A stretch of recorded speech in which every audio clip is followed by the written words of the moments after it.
Live NFL trivia every Wednesday night on Twitch at 9 p.m. Eastern. Come show off your football knowledge for a chance to win cash prizes. Check the link in the description to find out more. And now, on with our feature presentation. Almost everyone who gets into the coaching profession at the professional ranks dreams of one day being in charge of the whole operation. They dream of being the man in charge, they dream of being the man calling the shots, and they dream of being the man who is responsible for leading the guys on their roster to a world championship. There are only so many head coaching positions in the NFL, and when you get your opportunity to step into that role, especially if you're doing it on an interim basis, you're trying everything in your power to prove yourself worthy, and that you belong in that spot on a full-time basis. Your ultimate goal is to have the owner or general manager remove the interim title from your name by the end of the season. And that's what makes this entire situation in 1990 with the Cleveland Browns all the more shocking. This is Jim Shofner, and he became the interim head coach in the middle of what was a disastrous 1990 campaign that at the time had a legitimate case for being the worst season in the history of the Browns franchise. And in the middle of his stint, he did something incredibly shocking that no one told him to do and that no one saw coming that more than 3 decades later deserves to be remembered as a truly admirable and classy move. This is the story behind Jim Shofner and what might be the classiest moment in the over 75-year history of the Cleveland Browns franchise. Before I talk about the move in question, we need some context to understand who Jim Shofner is, why he got the job in the first place, and what prompted this absolutely shocking decision. Entering the 1990 season, there were really high expectations for the Cleveland Browns to be good, and understandably so. In fact, of all the teams in the AFC, they had the second highest preseason odds to win the Super Bowl, only trailing the Denver Broncos. Cleveland had made the playoffs in each of the past 5 seasons, had won the division in 4 of the last 5 seasons, and made it to the AFC Championship in 3 of the last 4 seasons, where Browns fans were cursing Denver's existence by the end of the 1980s. They were one of the most consistent teams in football throughout the latter half of the 1980s, and with the 1990s starting, there was no reason to suspect that things would be any different, especially after a 13-3 victory over the Pittsburgh Steelers on opening day, where they held the Steelers to just 49 rushing yards on 1.8 yards per carry. It seemed like 1990 would be business as usual. Oh boy, it was not that at all. Because what followed was one of the most shockingly bad seasons in NFL history, where everything that could have gone wrong did. Through the first 9 weeks of the season, before their bye week, the Browns were 2-7, and even in the newly expanded playoff format where 6 teams would make it in each conference, they were practically eliminated from the playoff hunt by the end of October. They have the second worst point differential in the NFL at minus 107, only ahead of the New England Patriots. They have the second worst defense in the NFL, having allowed 235 points for an abysmal average of over 26.1 points per game, only ahead of the New England Patriots. They had a bottom 5 offense in football, including an offense that had been shut out twice, and had only managed to score more than 14 points in a game 3 times over the first 9 weeks. They turned the ball over in every single game, and perhaps most embarrassingly, did not eclipse 100 rushing yards in a single game over the first 9 weeks of the season. They had one of the worst rushing offenses in football in 1989, and yet they still did this 8 times, including the regular season finale against the Houston Oilers on Sunday Night Football to clinch the AFC Central, which you can learn more about by clicking the card in the upper right corner. And yet this year, nothing. And the game that changed everything was an embarrassing 42-0 defeat at home against the Buffalo Bills to drop to 2-7. It was the worst home loss in franchise history, and was the 3rd worst loss in team history as well. The Browns only had 10 first downs all game, and committed an astonishingly high 13 penalties. They picked up a mere 43 rushing yards on slightly over 2 yards per carry, and starting quarterback Mike Pagel went 16 for 38, completing just over 42% of his passes with no touchdowns, 2 interceptions, and a passer rating of 36.6, which is worse than if he did nothing but spike the ball into the ground on every single play. Following this atrocity, owner Art Modell decided to fire head coach Bud Carson. As Modell said on this move, "Even though I cannot coach, I have some instincts. What I saw, for whatever reason, I saw a deterioration taking place. We had to stop the hemorrhaging. Hopefully, this man and a new approach might stop the hemorrhaging." That raises the question, who was the new man set to take over for the remainder of the 1990 season? That would be a man by the name of Jim Shofner. Shofner had a pretty lengthy history with the Cleveland Browns. The TCU player was Cleveland's first-round pick in the 1958 NFL Draft, and played all 6 seasons of his career with the Browns, starting 57 games and recording 20 interceptions, including 8 during the 1960 season, which was the 4th most in the league. A decade and a half later, he found his way back in Cleveland as the team's quarterbacks coach, where he served for 3 years from 1978 to 80 on Sam Rutigliano's staff, and was a big reason why quarterback Brian Sipe had an MVP season. As a side note, if you want to learn more about that 1980 Browns team that Shofner was on the coaching staff for, click the card in the upper right corner. And a decade later, he found his way back to Cleveland, getting promoted from offensive coordinator to the interim head coaching position. Unfortunately for Shofner, he seemed unable to right the ship through the first 3 weeks of his 7-game stint. The Browns lost 35-23 to the Houston Oilers in a game where Cleveland turned it over 4 times, and after taking a 16-14 lead heading into the fourth quarter, allowed 3 straight touchdowns to turn what was a close game into somewhat of a misleading runaway.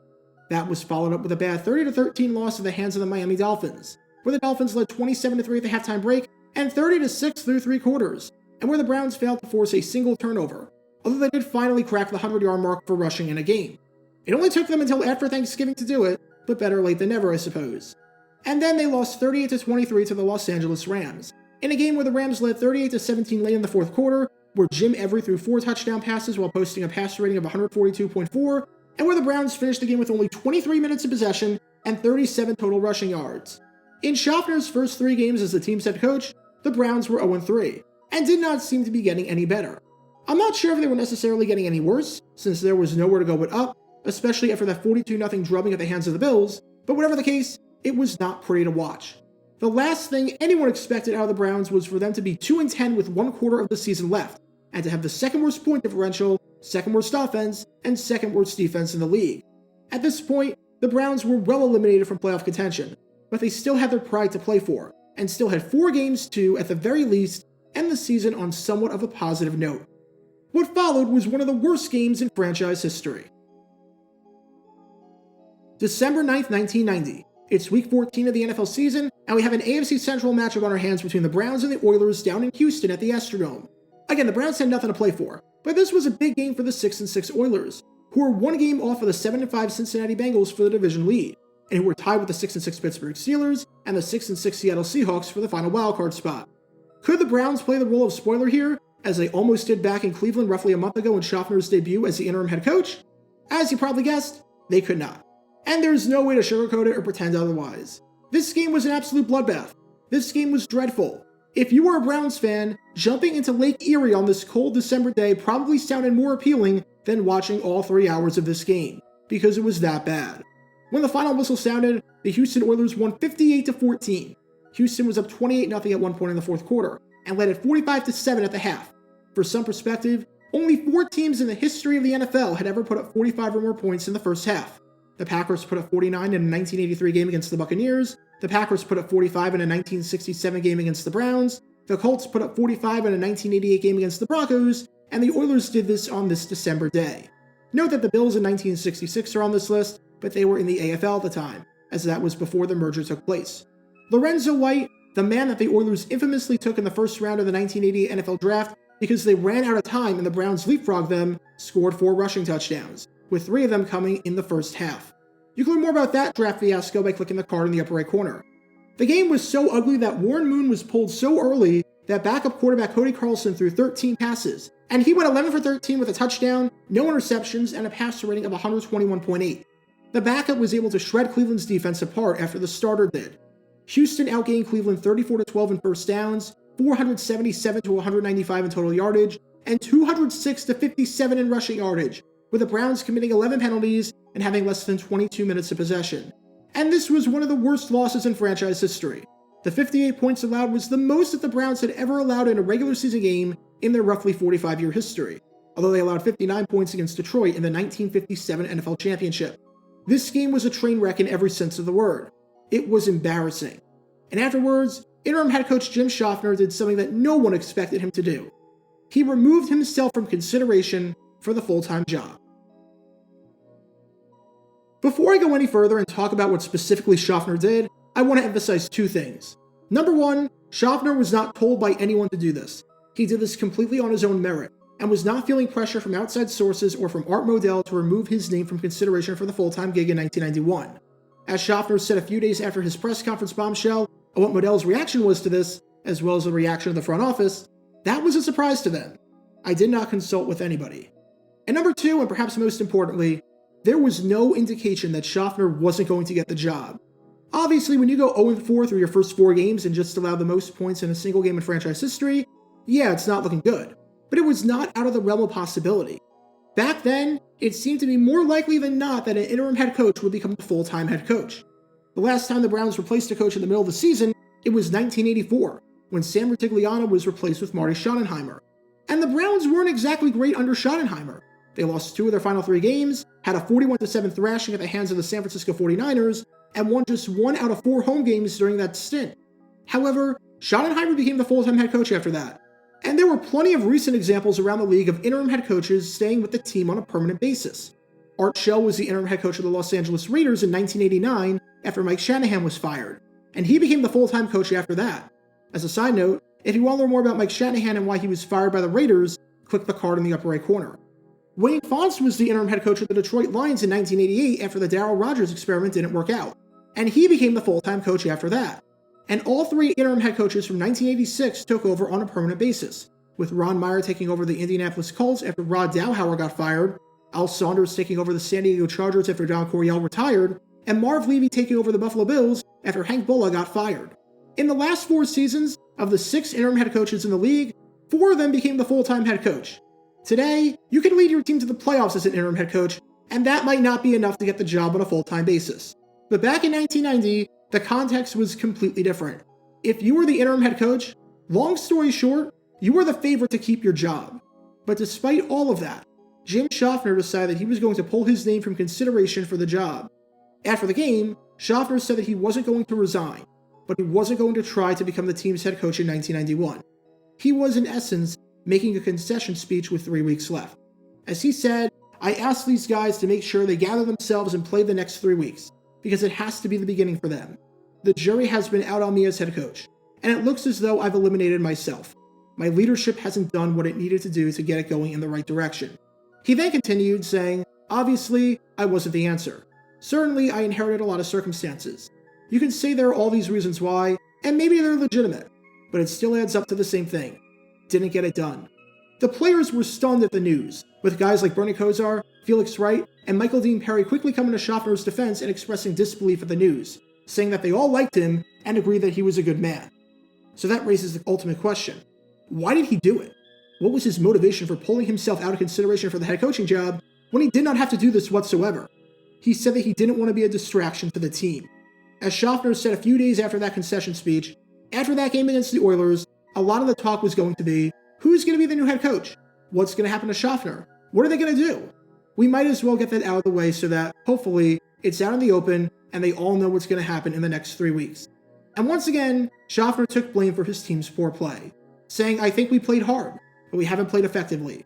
Regardless of why, whether it's my fault or whoever's fault, it just got to the point where it was best to do that." Completely unprompted and completely out of the blue, Jim Shofner gave up the chance at an opportunity of a lifetime. As for how the rest of Shofner's career would turn out, he would never get that opportunity again. Shofner finished the final 3 games of the season knowing that he was not coming back to the team in 1991, and that his days on the sidelines were numbered. Still, he kept a positive attitude and outlook, saying, in essence, "I'm ending my coaching career with a bad taste, but I've had lots of good times too. This doesn't taint all the good times I've had coaching." Over the final 3 games, the Browns went 1-2, with Shofner at least getting to celebrate one win as a head coach when they won 13-10 against the Atlanta Falcons in the home finale. However, following back-to-back losses against AFC Central opponents with a 35-0 loss to the Pittsburgh Steelers and a 21-14 loss to their in-state rival Cincinnati Bengals, the Browns mercifully finished the season with a 3-13 record, and Shofner's time as a head coach was over. The Browns would hire Bill Belichick as their next head coach, and he would spend 5 seasons in Cleveland before never doing anything of note after that. As for what happened to Shofner, while he stayed with the Browns in some capacity in 1991, serving in the front office, he would quickly return to the sidelines, where he joined Marv Levy's staff in Buffalo and served as their quarterbacks coach, just as he did with the San Francisco 49ers for 4 years in the 1970s, just as he did with the Cleveland Browns for 3 years in the late 70s, and just as he did with the Dallas Cowboys for 3 years in the mid-80s. Even though Shofner made the Super Bowl twice as an assistant, Shofner would never coach again after that 1996 season, meaning that he never got the chance to become a head coach on a full-time basis. Just like that, his coaching career, which spanned more than 30 years across the college and professional ranks, came to an end. What Jim Shofner did was something that I don't think a lot of people would have the courage or class to do.